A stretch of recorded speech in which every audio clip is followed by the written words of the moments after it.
Welcome to Sexology, a podcast that untangles the science of sex and pleasure. And now, with this week's episode, your host, clinical psychologist, Dr. Nazanin Moali. Hello and welcome to episode 143 of Sexology Podcast. I'm your host, Dr. Nazanin Moali. Today we're going to talk about sexual pleasure and pleasure in general, and we're going to talk about how pleasure can serve as a pathway to sexual liberation. It's interesting that I didn't know how disconnected I was with experiencing pleasure on day-to-day life until I did this survey that was part of the book. So I'm part of a book club with another therapist, and we were reading this book around January about what to do to have the best year of your life. The book was written by Michael Hyatt, and he has this assessment in the book, and you can take it and you can see where you are in different areas of your life. And my mentality was, okay, I need to focus more on my business. I want to do so many great things in professional life, and financially I want to be successful. And that was my sole purpose of reading this book and also taking the assessment.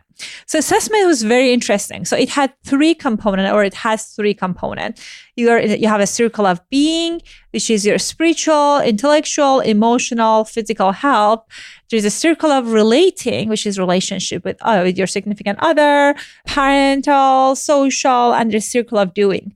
So vocational things, and financial things that you're doing. It was mind-blowing for me to see that actually I was scoring really high on circle of doing.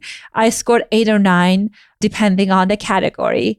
I was okay in circle of relating. The score on circle of being was ridiculous. So I score 3 or 4 on those kind of emotional kind of things or intellectual things. And it talks about really kind of like how often you're experiencing pleasure in your daily life and what are some of the things that you have in your life as far as fun and adventure. And this was really shocking for me because I'm someone that I value pleasure. I remember like during my childhood, I loved reading.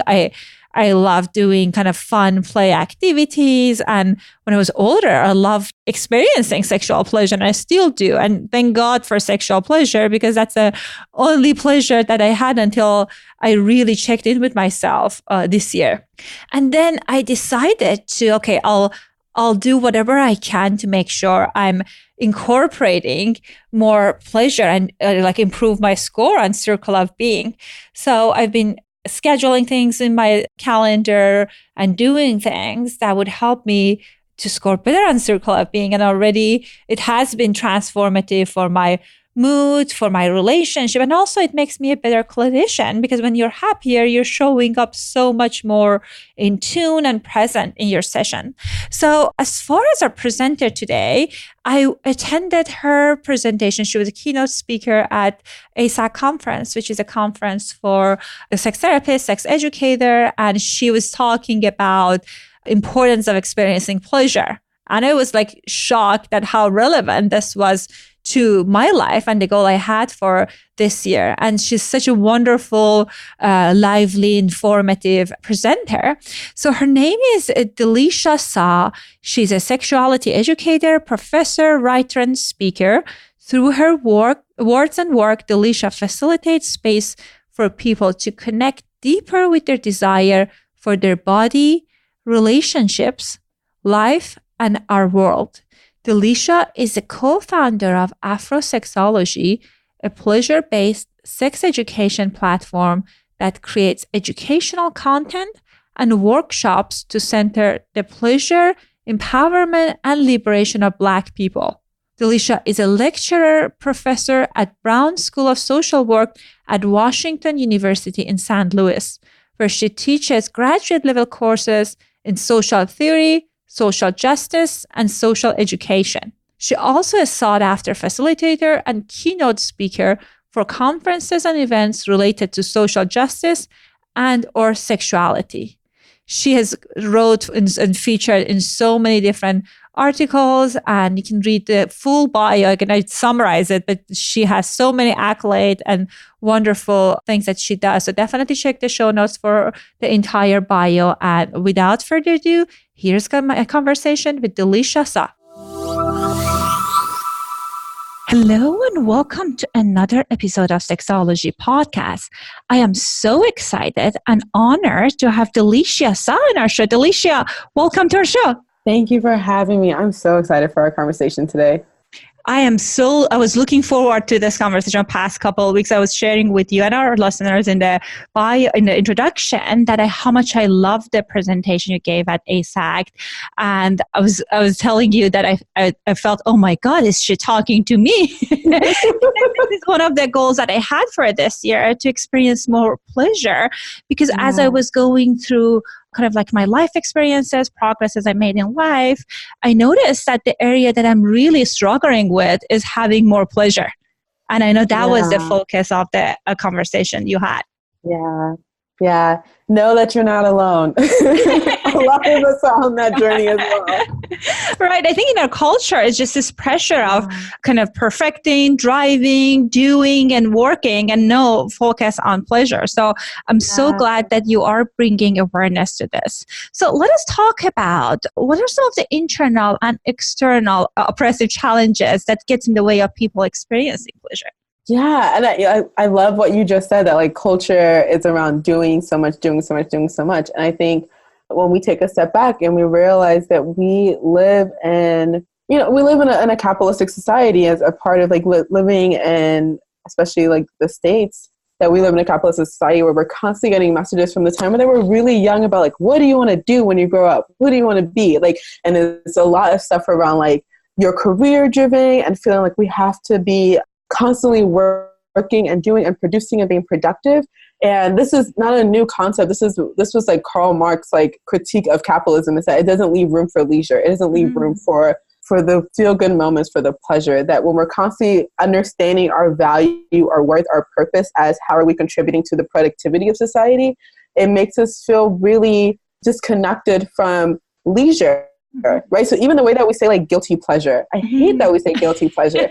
Why do you feel guilty about the pleasure? Why can we not have pleasure pride? But it's such a common thing to be like, oh my gosh, I like took a day to myself and I feel so bad about it. And we're constantly like in our heads around like, this is not productive. This is not a good use of time. And as someone who's been working more around just centering pleasure, I have realized that internally it is really hard. It is so hard for me to do this. Like, recently, I've been trying to like get some of my old like childhood favorite games back into my life. And I used to love puzzles. So I brought a puzzle and I was sitting down to do the puzzle. And it was so hard for me to just sit there for an hour and do the puzzle. Like I had, like the first times I was doing it, I was like, well, I'll listen to a podcast while I'm doing it, or I'll talk to my friend while I'm doing it, or I'll have a meeting while I'm doing it. Like I had to do something else to make it feel like it was a productive use of my time.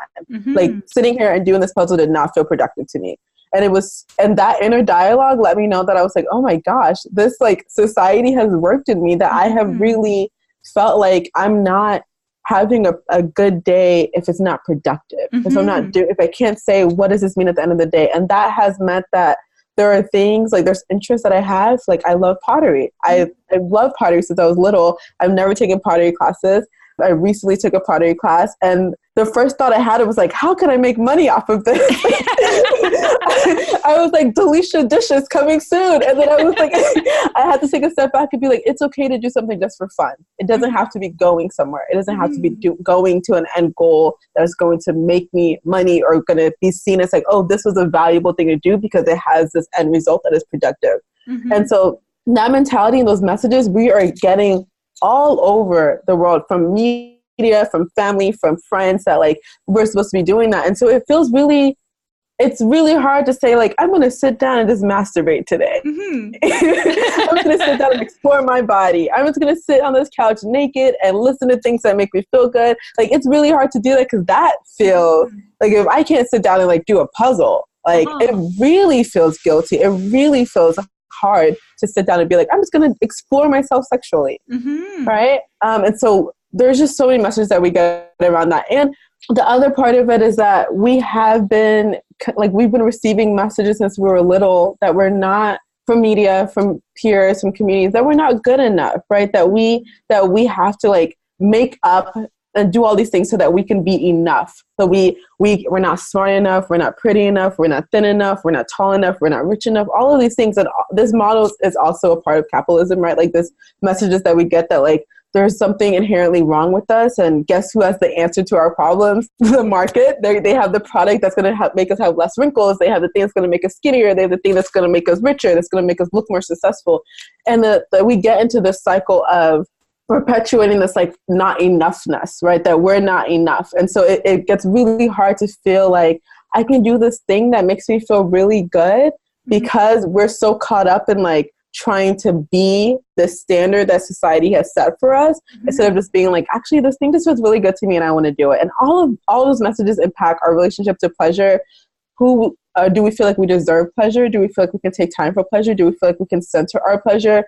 All of that is a part of the ways we've been socialized, no matter if we're talking about gender, right? And how like people who are socialized to be women have been conditioned to think that their pleasure is for our presumed hetero male partner, right? There's just so many messages that we're getting. And so all of this stuff is connected. I could talk about all this forever. So I don't want to keep going on my tangent. But yeah, those are some of the things that impact us. And so the messages are coming externally. And a lot of times because they're just coming constantly, they become internalized and they become our norms. And if we're not aware of them, then we end up cutting ourselves off from our bodies, from our desires, in order to do things that feel like for other people it looks worthwhile. Well, I'm with you about the kind of like you shared with us about selling the dishes. It's funny that after your presentation, I made the commitment to myself that one of my childhood activity that I loved was riding my bike.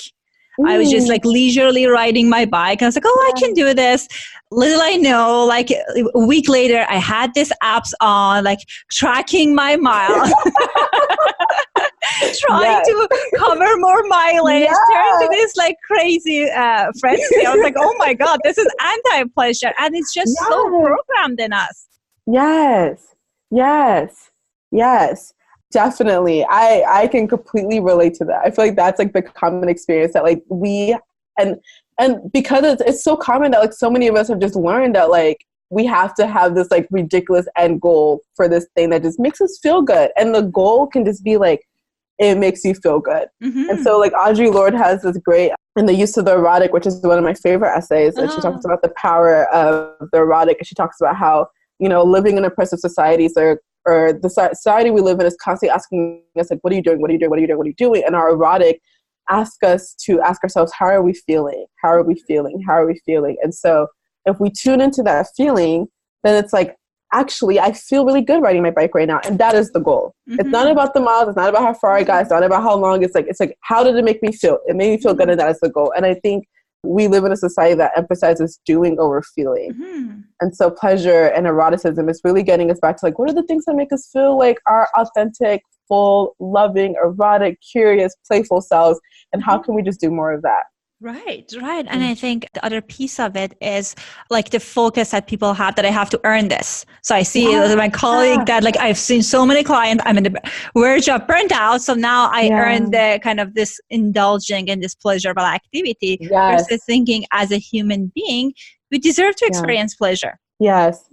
And that is a part of that message of like not enoughness. Like you have to do something to be seen as enough. But when you really get to the point of like, or you get to the base that you're like, I am enough and just like exactly as I am, I deserve all of it. And like, it really shifts your focus. Right. And so the thing that I've been looking at, honestly, for inspiration around like pleasure and abundance is like nature. Like I look at nature and I'm just like, nature is so playful. like seriously, like they could have just whatever elements created nature could have just been like, all trees are going to look like this, all flowers are going to look like this, and we're done. This is the most efficient process. But instead it was like, I want this flower to have this color and this other color and this shape, and I want this and I want this. And it's so playful. And to see the abundance of creativity and playfulness in nature, and that nature is not set up to be like, this is the most efficient use of my time. It is super creative that I'm like, okay, when it comes to my life, like what playfulness do I want? What creativity do I want? What just feels good? And not thinking about efficiency, not thinking of productivity, thinking about like abundance and recognizing that like there is an abundance of pleasure that we have available to us and we can tap into at any time, and we don't have to do anything to earn it or deserve it or feel like we're worthy of it, that we are just as we are.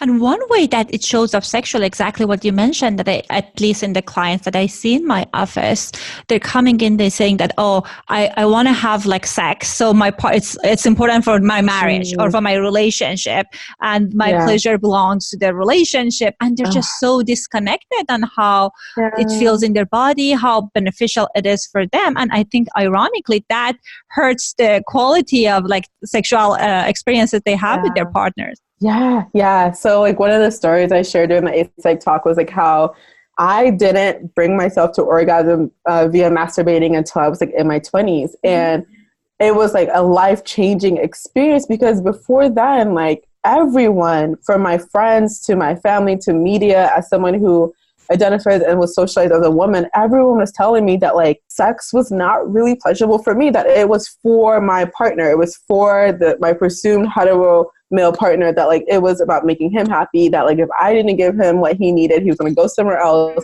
that like it was about when did he orgasm, it was about all like that men are the ones who are sexual and that I as a woman am not. And so I think about like even the messages that I believed around like my pleasure, I was just like, oh well, I thought masturbation was like fake sex because it didn't involve somebody with a penis or somebody else, you know, like I didn't value my own, like I didn't understand that my most important sexual relationship was going to be the one to myself. Like I didn't know that. And so when I finally brought myself to orgasm, I was like, oh my gosh, I can do this for myself. I don't need to do this. Like I don't have to wait for anybody else to make me feel good. I don't have to wait for or depend on anybody else to bring me pleasure, which so many of my friends, it was like, if we didn't orgasm, it was like, oh, they didn't do it right. And it was always like putting our pleasure, our power, all of that in the hands of somebody else and leaving it up to them. Right. But once I learned that I could do this by myself, for myself, by myself, it was just it was so powerful to know that like my pleasure is important. I can do this just for me. I don't need to depend on somebody else. I don't have to put up with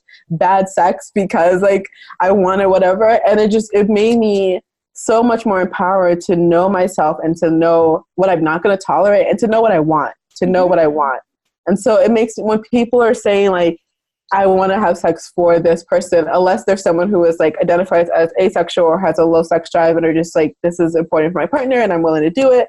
I think it's because a lot of us haven't been taught that like we deserve pleasure and that we can like have good sexual experiences with ourselves. We can demand what we want in sex. We can ask for what we want in sex. Our pleasure is important in our sexual relationships, that like creating mutual pleasure is a part of sex. A lot of us have not been told that ever.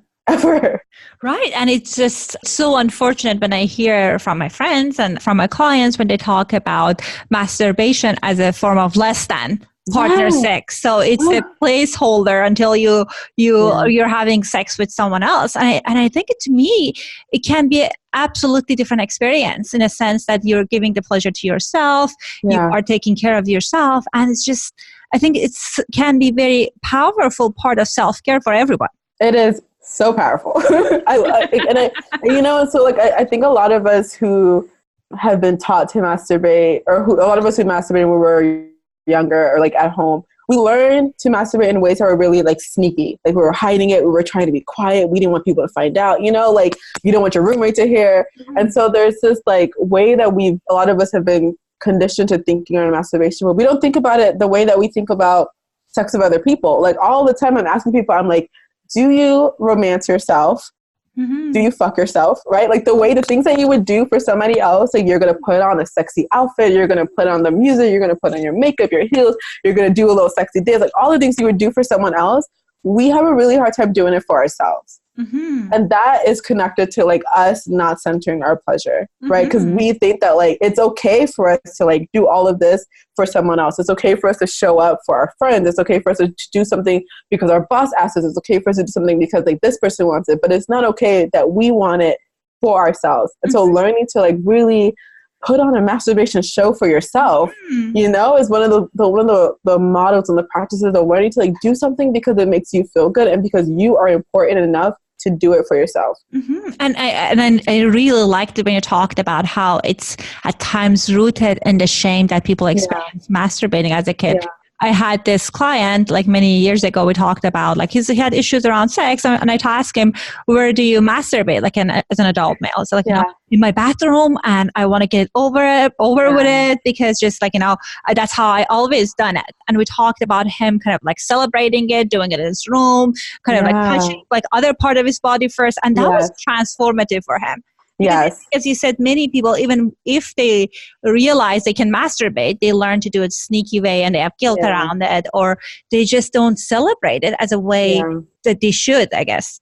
And it can be so much fun to be able to say like, you know what, I'm going to grab a feather, I'm going to grab this, I'm going to have one, I'm going to play this music, I'm going to do all these things that I like to do for myself, and then explore my body, like do a pleasure mapping on myself, figure out what it is I like, figure out different positions, try different techniques, try different toys, try whatever, like, but to give yourself that time. And I think that like, which is why I think masturbation is like one of the most powerful things, because it's like, it feels good. It's us learning to like prioritize and center ourselves. It's affirming that we deserve pleasure. It's affirming that we can give ourselves pleasure. We don't have to depend on anybody else for it. And it's helping us to learn about ourselves and our body so that we're better able to communicate to other people what it is that we need.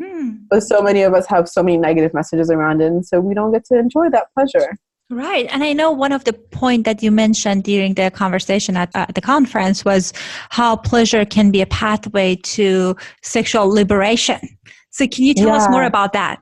Yeah. So like going back to how we talked about all the messages that we've gotten that kind of have led us to this place of like feeling shame around our body, feeling like we don't deserve pleasure, feeling like we have to do something to earn pleasure and to feeling good. I think when we begin to start centering our pleasure, we start asking ourselves, like, what do we want? And we start tapping into how do things make us feel, it changes our life perspective, right? So for me, 2 years ago, I had like a pretty good job. It was pretty cool, but it was like not challenging or exciting or whatever. And then I had like my passion project on the side, right? And so I would wake up at like 4 a.m, work on my passion project, and then I would have to like go to work at 9, and then I would come home at like 5 and work on my passion project again. And then one day I just was like, the way I feel when I'm working on this passion work, why can I not feel this way all the time, right? And the more that I tapped into how that work made me feel, the harder it was to continue allowing my body to be in a space for 8 hours a day that did not make me feel good. It just didn't make me feel like alive, right? And so learning to tap into that. Likewise with friends, I started being like, oh man, this friendship actually doesn't make me feel pretty good. I kind of leave feeling like guilty and shame, and I feel like I shouldn't have said that, and this is weird. And then I have friends that I leave and I'm like, oh my gosh, I feel so alive and awake and energized and creative, and I feel so affirmed and loved. And I started being like, how can I move more towards that? And so for me, the feeling that I was tapping into was a feeling of pleasure. Right? It was a feeling of like, how do I move more towards the things that make me feel the things, the people, the places, the experiences, that I get to be my full self, that I don't feel like I have to shrink myself, that I have to hide parts of myself, that I have to be less than, that I have to be second guessing myself. How can I move towards that? And that was me centering my sexual pleasure and being like, you know what, I'm actually going to leave because this is not what I want with this person, and not feel like I have to sit there and go through it because we already started something, but being like, you're not really listening to me about what I want. So I'm going to get up and go. And like having friendships and being like, this actually isn't healthy for me. Like I feel like I have a lot of shame when I like end up hanging out with you, and like ending those or putting up boundaries, and doing all of that and centering pleasure led me to a place where like I could feel like 90% of my day I could be my authentic self, like, and to feel like I didn't have to defend myself, or I didn't have to like hide parts of me, that I could just be myself, felt so powerful and liberating, because so much of my life I felt like I was too much. I was like, I talked too much, I asked for too much, I was too intellectual, I was too artsy, I was too quirky, I was too whatever, or I felt like I wasn't enough. Like I wasn't pretty enough, I wasn't smart enough, I wasn't, like all of these things. Like it was always, I was constantly between spaces that made me feel like I was either too much or I wasn't enough. And so to build a life where I could feel like, oh, in all these spaces I feel enough, was so powerful and so liberating for me. And that practice every day of being like, what do you want to feel today? It's changed the way that I dress, the kind of fabric that I buy on my clothes, because I'm like, I want a flowy fabric on my body. Like what kind of food do I want to eat? What kind of books do I want to read? What kind of music do I listen to? Like it's just changed me really asking myself, like, what is it that you want? Like, what is it that you want? And I think for so many of us, especially for me as someone who identifies as a dreamer, so much of my life, people have told me that the things that I want is like unrealistic or that I'm asking for too much. And so I've learned to like, you know, just like settle for less than settle for not what I want. And so this practice of getting back to like asking myself, what do you want? And like trusting myself enough and giving myself the things that I want. Like, you know, I really want some cookies and ice cream right now. I'm going to have some cookies and ice cream right now. I really like last night I was like, I really want to go get a blanket and go lay in the park and have a glass of wine. And I did that, right? Like learning to do that, it really created like this trust within my body. Like I didn't realize how long I had been ignoring my body. Like the things that my body was telling me that I desired, I ignored. And I think back to like childhood, like just being in stores and wanting to like run my hand down the aisle and like getting like a slap on the hand of like, don't do that. I feel like I've been doing that to my body. Like my body's like, oh, I want this. And I'm like, no, that's not realistic. And my body's like, oh, I actually want to eat that. I'm like, no, that's not healthy for you. Or I'm like, actually, I want to go be friends with this person. No, they're not going to like you. Cause like I had been doing that to myself. And so really learning to hear my body say like, I want this. And to be like, okay, yes, you can have it. Really like created this beautiful relationship where I felt so much more freer and powerful.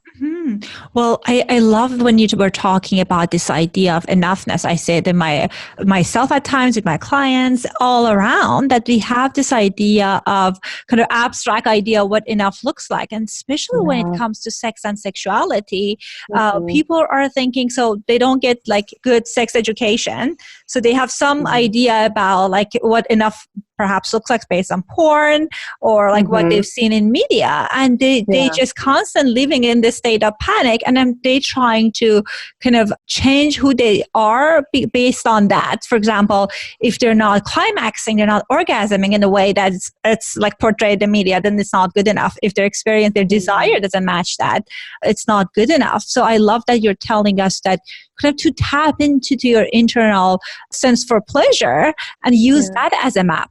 Yeah. And it's so like, when I started like actually just saying yes to myself more. So like one of my favorite tasks is like asking people like, what are 10 things that you love doing? And like thinking about when was the last time you did it? So like you love riding bikes, right? Like thinking, and when we sit down, we think about like, when was the last time I just did this, right? So just practicing saying yes to ourselves, like not even talking about sexually, just like yes to the things that you want to do, like the book you've been wanting to read, the podcast you've been wanting to listen to, the food you've been wanting to have, like just learn to say yes to ourselves. It really created a shift in my body to my body like began to trust that like I would honor it and I would listen to it. And so then it became a guide. It became a map. Like it became this like my erotic, my inner voice, which I call erotic voice off of like what Audre Lorde called it. So my erotic voice has become like this compass that like points me towards the things I desire for my body, for my relationships, and for my life.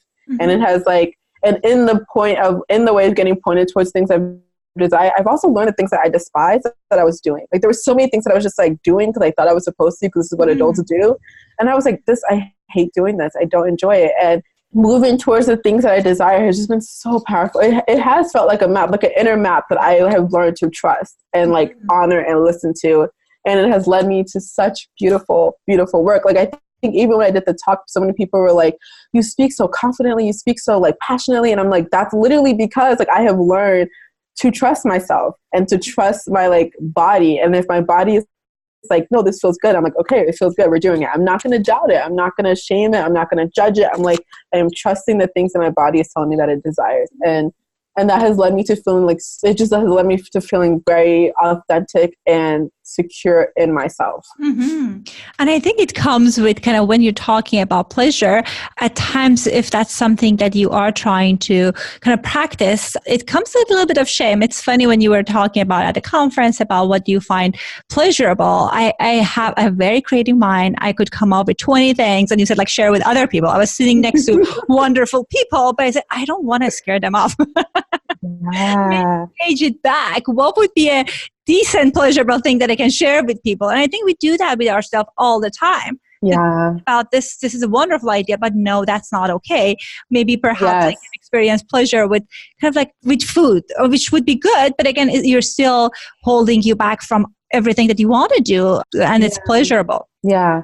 And there's so many people who I think a lot of us feel that same way because we've been taught to feel shame about the things that we desire and about our bodies. Also thinking about like you know, like especially living in the States, that we live in a culture that has a historical relationship with Christianity. It's like the separation between like the body and the spirit, is seeing the body as bad, is seeing the body desires as bad.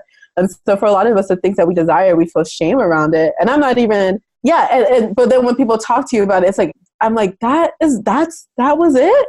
That was the thing. Like, and this thing that we hold so much guilt and shame around, to be like, I just really want to, like, I had this one person, we were doing a workshop around like sexual fantasy, and this one person, I was like, here's a chance, if you want to say your sexual fantasy, you could say it. And they were so nervous, and they're like, I can't say it, like I feel so nervous. And then they said it, and they were like, I want to have sex in the kitchen. And I was like, you can do that tonight. And they were like, I could never ask my partner. And this is a partner, they've been married for 10 years. They have kids, their money's together. And they're like, I could never ask for that. And I was like, if you are uncomfortable asking someone that you love and that loves you and that you all have been through so much together for what you want, it makes me feel like, what else in your life do you want that you're not asking for? When it comes to like career, dreams, friends, whatever, like travel, what else are you not asking for that you want? And like, and once they said it out loud, I think there was like room after, like the room gave them so much affirmation of like, that's nothing to feel ashamed about. That's nothing to feel ashamed about. Like, I was over here, like, my sexual fantasy was having sex on the moon. I love that. I'm just trying to figure out how can I make it happen. You know what I mean? Like, I love the moon. I was like, I just want to have sex on the moon. Like, but I was like, you could actually make yours happen like today. And like, it made me so sad that like, that she felt all this guilt, and that she felt like if she had said it to her partner, someone who I feel like probably knows you better than most people, that she would be rejected. That she would, and so I think as we even start to name it and say it out loud, and people are like, oh, that's really cool, that we learn to like be like, I don't have to feel shame about this. I can just like say it. And then I'm also giving other people permission to say what they desire. Right. And I think big part of it is from our fear of outing ourselves. Because again, at the conference, I could, like with sex therapists, you can say pretty much everything or anything and they're going to be accepting. So it's interesting that our mind tells us this story of, oh God, this what you have in mind is so bad that people will be shocked. So I know many of my listeners have issues, I can imagine, with experiencing sexual pleasure, letting themselves experiencing pleasure for the sake of pleasure. So what are some of the tips that you have for us that would help us to step in this path today?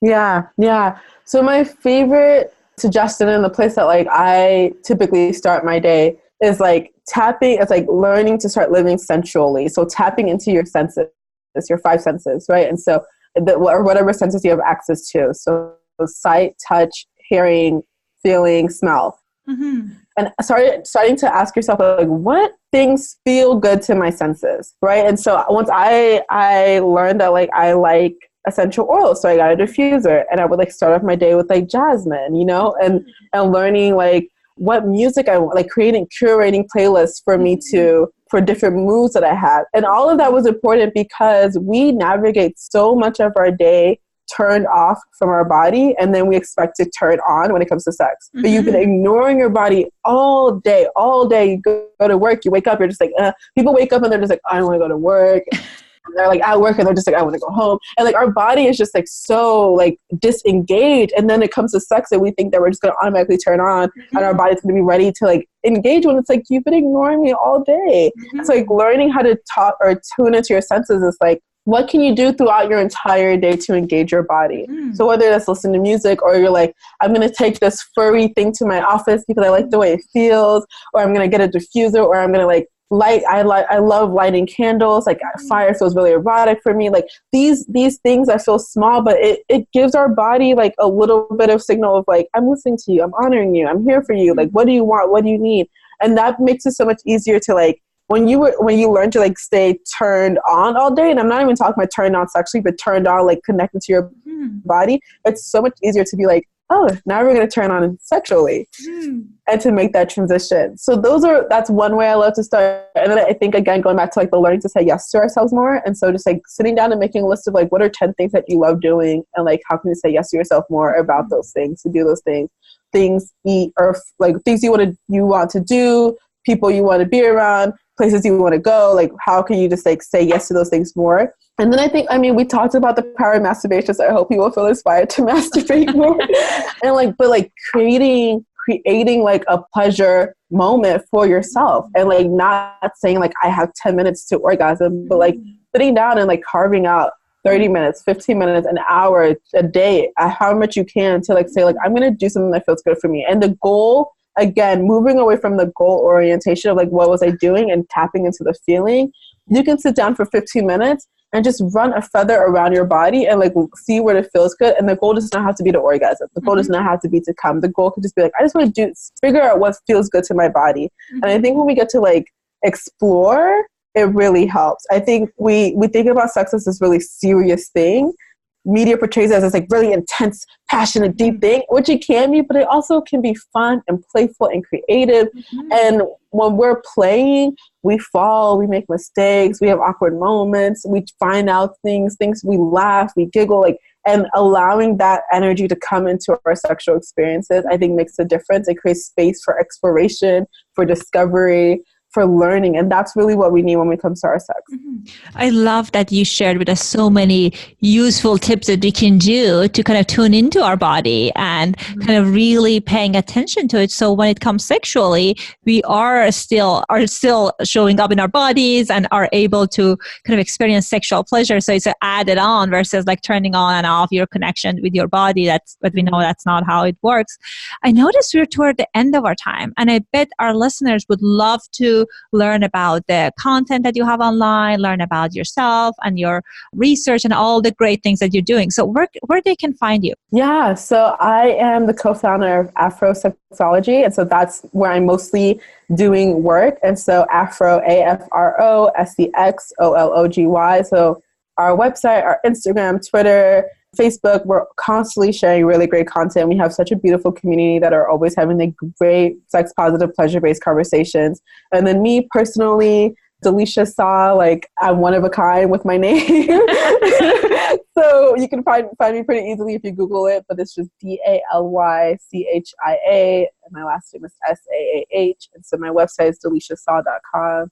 I'm the only one. So I get Dalychia Saah at Gmail, all of those typical things, because I don't have to find anyone else for the name. So that's excellent. Excellent. So I put a link, the URL on the show notes. So if you guys want to check out Afro Sexology, Dalychia's website, and all of those great content, and her email is going to be on the show notes. Thank you so much for coming on the show. Thank you for giving us permission to experience pleasure and showing up for ourselves in life. Yes. Thank you for having me. This was such a fun conversation. I enjoyed it. Thank you. Have a great day. You too. I hope you found my conversation with Dalychia helpful. This was certainly a wonderful reminder for myself as well, that incorporating pleasure in your life is not a one and done thing. Now, because of the arrangement that I made in my schedule, changes I made to make sure I'm doing pleasurable things in my daily life, it doesn't by all means doesn't mean that I've completed this task. I loved when she was talking about when you're waking up in the morning, connecting with your body and thinking about what I'm gonna wear, how am I gonna show up in life, what kind of makeup I'm gonna wear. So I want to bring that kind of awareness in my life. And I hope this conversation was also inspiring for you as well.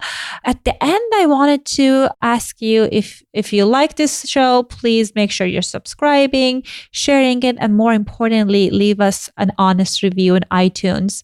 It's really helpful when you guys leaving a review on iTunes, because it helps us to rank higher in iTunes, and it helps us to reach a broader audience, because that's how many of you guys found this show.